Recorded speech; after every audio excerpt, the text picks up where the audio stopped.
In front of me is TCL 60 SE NXTpaper, and today I would like to show you how you can add audio or video file to text message.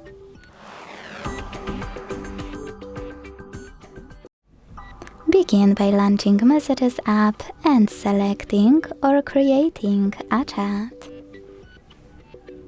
Now click on this plus at the bottom left corner, and to add an audio file, select Files.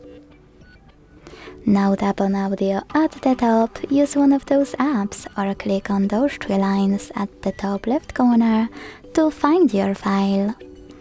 When you find it, click on it to attach it.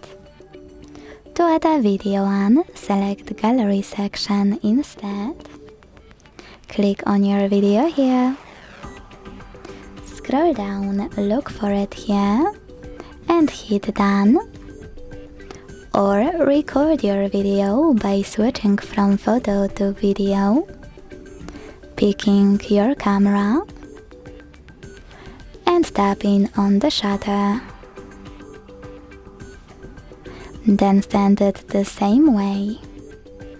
Thanks so much for watching. If you enjoyed this video, leave a like, comment and subscribe. Bye!